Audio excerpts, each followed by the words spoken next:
confirmed on Monday. Rescue operations remain severely hampered by landslides, flooding and blocked roads in the mountain Kumanad region affected by the quake, which also sent strong aftershocks as far as the capital.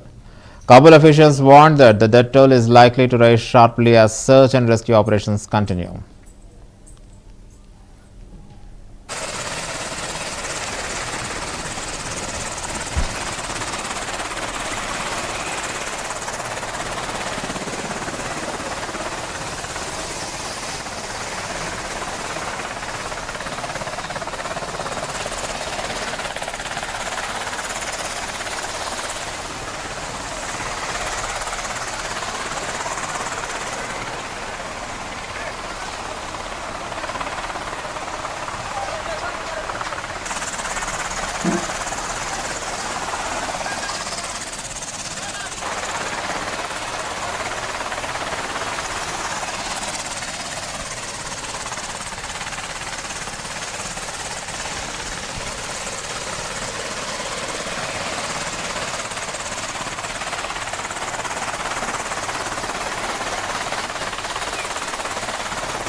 At the Shanghai Cooperation Organization SCO summit in Tianjin, China, Prime Minister Narendra Modi delivered a strong message urging member nations to adopt a zero-tolerance approach towards the terrorism. He emphasized that no double standards should be accepted when dealing with terror threats, calling it a universal challenge to humanity. Modi stated this attack was an open challenge to every country and person who believes in humanity. We must unanimously oppose terrorism in every form and color this is our duty towards humanity. His remarks were directed at countries allegedly offering open support to terrorist activities, raising concerns about regional and global security. The summit, attended by leaders including Xi Jinping and Vladimir Putin, focused on strengthening cooperation, security, and multilateralism among member states. यह हमला केवल भारत की अंतरात्मा पर ही आघात नहीं, यह मानवता में विश्वास रखने वाले हर देश, हर व्यक्ति को खुली चुनौती थी। ऐसे में प्रश्न उठना स्वाभाविक है, क्या कुछ देशों द्वारा आतंकवाद का खुलेआम समर्थन हमें स्वीकार्य हो सकता है? एक्सेलेंसी, हमें स्पष्ट रूप से और एक के बीच बैठक में कुछ ऐसे मुद्दे उठाए जा सकते हैं जिन पर पूर्व में विदेश मंत्री डॉक्टर एस जयशंकर ने अपने रूसी समकक्ष सर्गेई लावरोव के साथ 22 अगस्त को मॉस्को में चर्चा की थी। उम्मीद है उसी चर्चा को इस द्विपक्षीय बैठक के साथ आगे बढ़ाया जाएगा। बात इसमें ऊर्जा क्षेत्र की जाए। रूस के सुदूर पूर्व और आर्कटिक में ऊर्जा संसाधनों की साझा खुदाई का विषय इसमें जुड़ सकता है। भारत रूस व्यापार संतुलन किस तरह से बढ़ाया जा सकता है, भारत और रूस के साथ व्यापार के संतुलन को किस तरह से एक नई दिशा दी जा सकती है, उस पर भी इस द्विपक्षीय बैठक में चर्चा होने की संभावना है। तो ये द्विपक्षीय बैठक आयोजित हो रही है। पूरी दुनिया की निगाहें इस बैठक पर है, जिसकी तस्वीरें हम आपसे साझा कर रहे हैं, जहां भारत के प्रधानमंत्री नरेंद्र मोदी और रूस के राष्ट्रपति व्लादिमीर पुतिन द्विपक्षीय वार्ता में बैठे हैं। व्लादिमीर पुतिन के बीच ये North Korean leader Kim Jong-un inspected a newly built weapons factory aimed at boosting missile production just before departing for a major military parade in Beijing.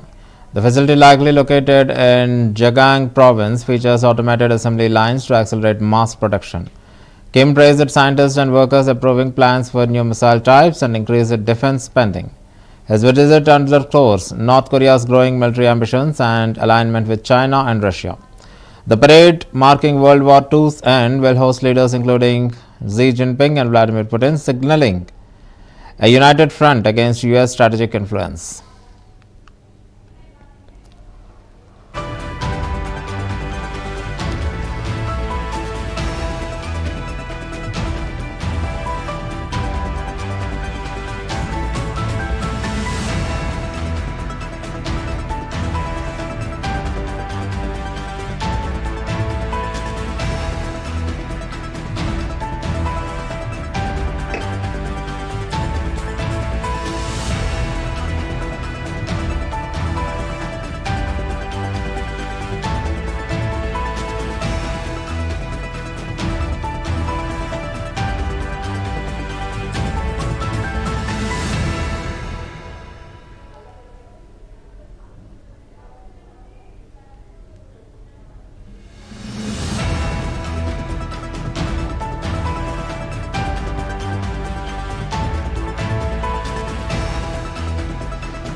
Chicago Mayor Brandon Johnson has signed an executive order blocking city police from cooperating with federal immigration enforcement, directly challenging President Trump's plan to deploy federal officers in the city. Johnson condemned the move as unconstitutional and politically motivated, stating, "I don't take orders from the federal government." The federal surge, expected to begin September 5th and last 30 days, is a part of a broader push to expand law enforcement presence and democratic-led cities.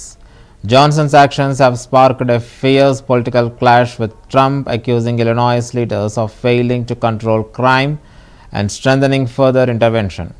The standoff highlights deep divisions over immigration policy and federal authority.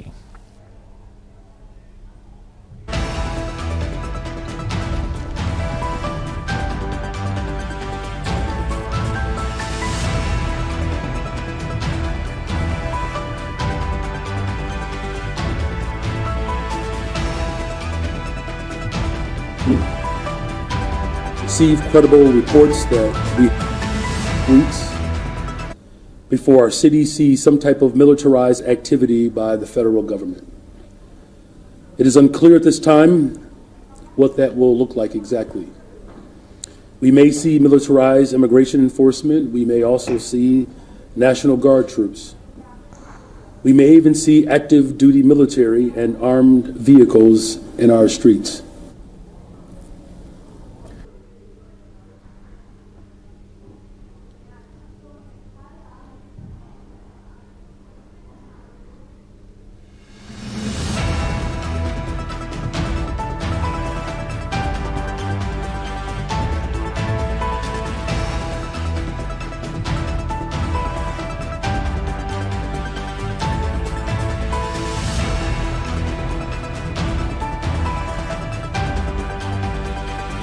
He is reckless and out of control. He is the biggest threat to our democracy that we've experienced in the history of our country. Plumes of smoke rose over the Gaza City as Israel launched the initial stages of renewed military offensive following weeks of operations near Jabalia refuge camp and city outskirts. Local hospitals reported at least 43 Palestinians killed since Saturday, with most casualties in Gaza City. Strikes and gunfire have targeted aid seekers and residential areas, prompting warnings from humanitarian groups. The Netzarim corridor, now combat zone, has become increasingly perilous for civilians attempting to access food and medical aid.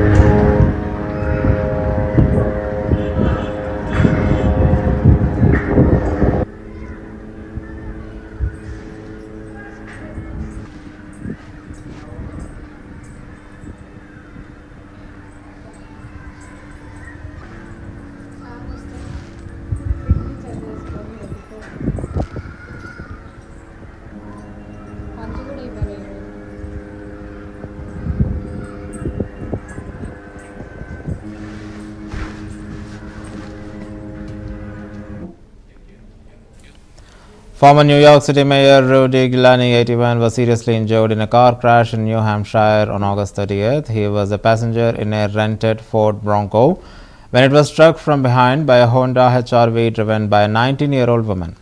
The collision sent both vehicles into a highway median, leaving them heavily damaged.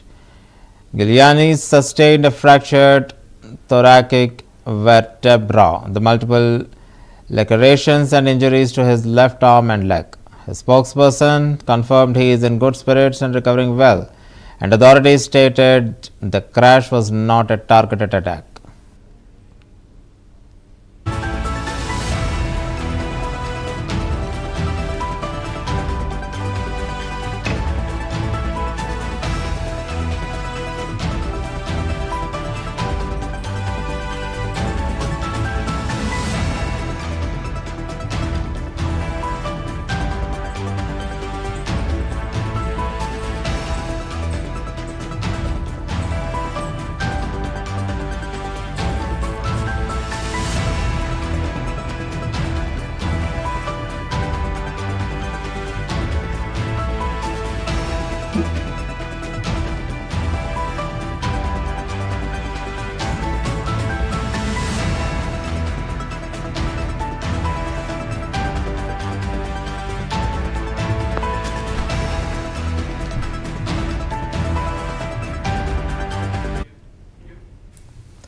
Violent clashes broke out across major Australian cities including Melbourne, Sydney and Brisbane during the March for Australia anti-immigration rallies on August 31, 2025. Thousands of protesters, many linked to far-right and neo-Nazi groups, demanded an end to mass migration, with rhetoric targeting Indian immigrants, in particular counter-protesters from refugee and anti-fascist groups confronted them, leading to police intervention using pepper spray and riot squads.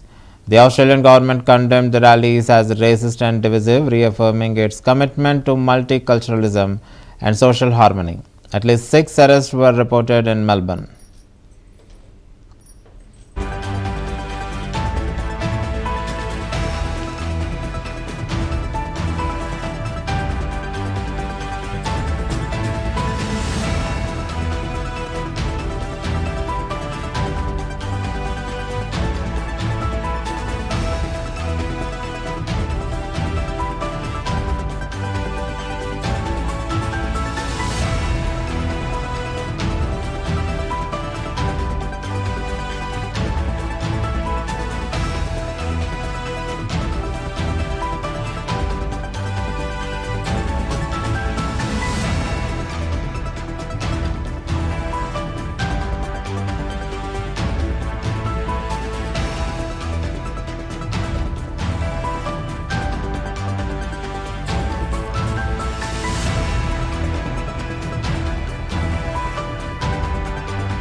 Pakistan's Punjab province is facing one of its worst flood disasters in decades, with over 1.5 million people affected across 2,038 villages due to overflowing of rivers Ravi, Satluj and Chenab. Torrential monsoon rains and dam releases from upstream have triggered widespread devastation, displacing nearly 5 lakh people and killing at least 30. Relief operations are underway with hundreds of camps and thousands of rescue personnel deployed. Officials warn that the situation remains critical as floodwaters continue to rise, threatening more communities and straining emergency resources.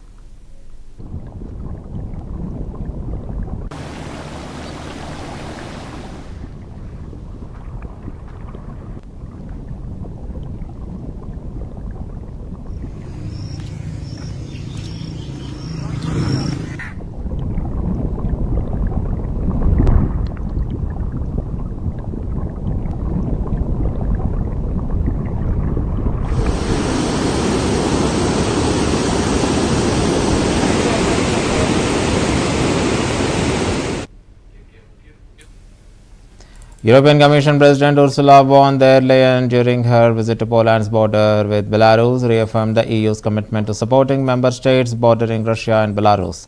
She announced increased funding for migration control, border management, military mobility, and defense investment. The visit alongside Polish PM Donald Tusk, highlighting the EU's €800 billion defense plan and the SAFE program, aimed at strengthening Europe's security infrastructure amid rising regional tensions. We take a long-term look on our proposal of the new modern European Union budget, the next 7-year budget. We are tripling the investment in migration and border management and protection. Member states with a direct border with Russia and Belarus will receive additional European funding, because I want to emphasize again that Europe's borders are a shared responsibility. And here we are at a Polish border, but we are also at a European border, and it is a shared responsibility. We have also proposed a 10-fold increase in funding for military mobility and overall a 5-fold increase in defense investment. Nepal has officially banned solo expeditions on Mount Everest and all other peaks above 8,000 meters. The new regulation mandates that climbers must be accompanied by certified guides or altitude workers, aiming to improve safety, reduce fatalities, and enhance rescue operations. The move also boosts local employment for Sherpas and guides and introduced stricter environmental rules. Permit fees have been significantly increased, with Everest spring season cost rising to $11,000 to $15,000 per climber. This marks a major shift in Nepal's mountaineering policy to ensure accountability and sustainability.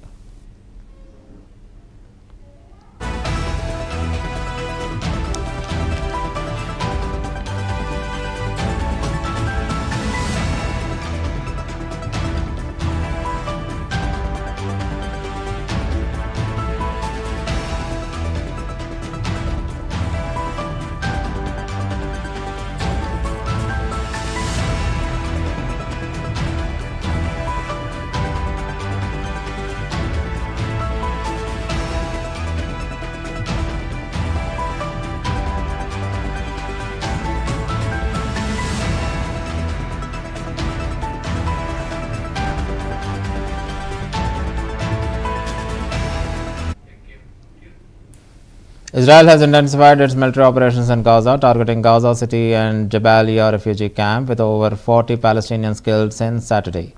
The area has been declared as a dangerous combat zone, halting aid deliveries and worsening the humanitarian crisis. Meanwhile, US President Donald Trump is reportedly considering a controversial post-war plan called the Great Trust, which proposes UN administration of Gaza for a decade and financial incentives for Palestinians to voluntarily relocate.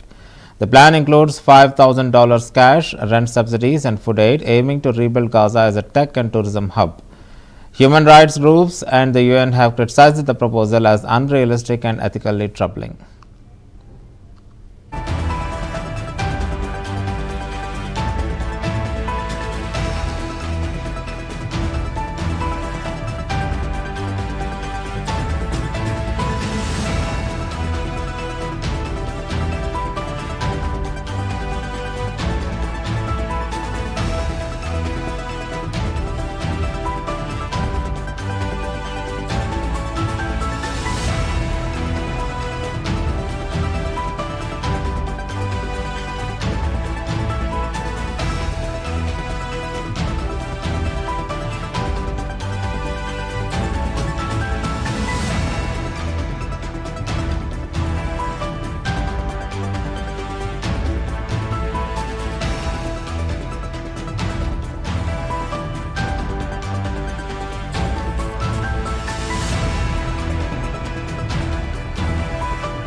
The 82nd Venice Film Festival turned into a stage for global activism as thousands of pro-Palestinian demonstrators marched near the red carpet, chanting "From the river to the sea, Palestine will be free," and waving banners reading "Stop Genocide" and "Free Palestine." Organized by groups like Venice for Palestine, the protest aimed to spotlight the humanitarian crisis in Gaza amid Israel's military offensive. Security was tightened around the festival, with police cordons and body scanners deployed to manage the crowd. The absence of Israeli actress Gal Gadot, whose film premiered at the event, was noted amid the calls from the activists to boycott artists perceived as supporting Israel's actions.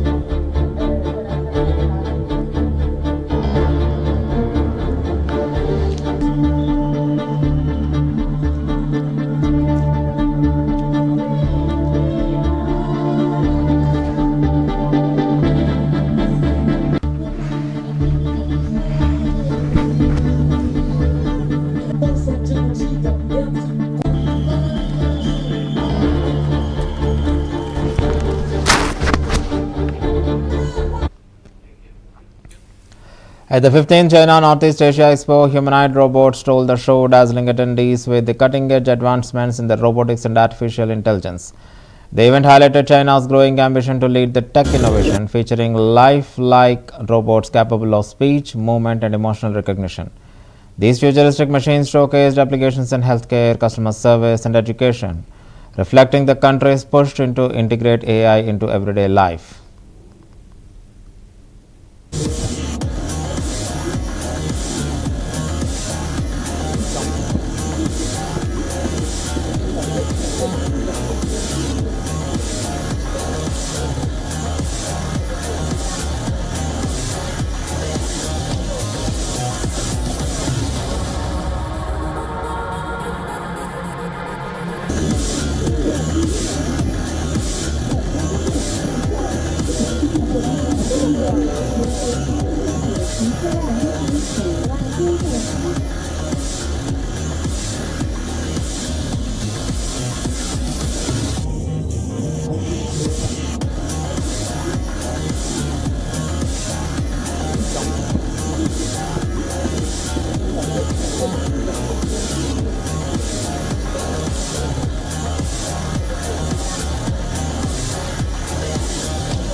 The Indian community in Moscow, along with Russian friends and well-wishers, is celebrating the 11th edition of the Ganesh Festival, 5-day cultural extravaganza organized by the Indian National Culture Center, SITA. Held from August 27th to 31st at Kusinan Street, the event has become a highlight of Indo-Russian cultural exchange.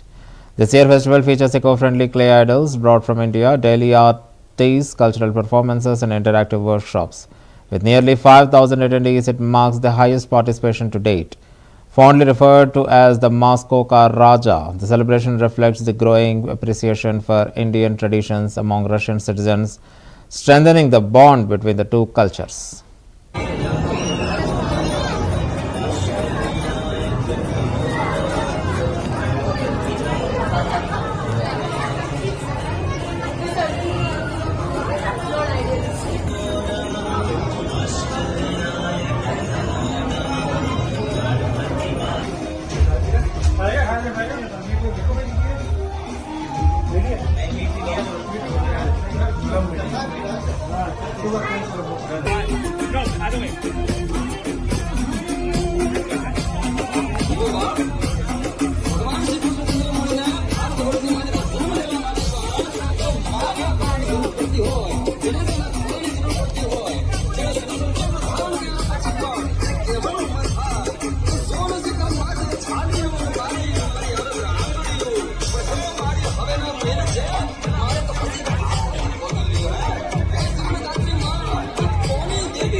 And that's the end of the bulletin. Keep watching CVR News English.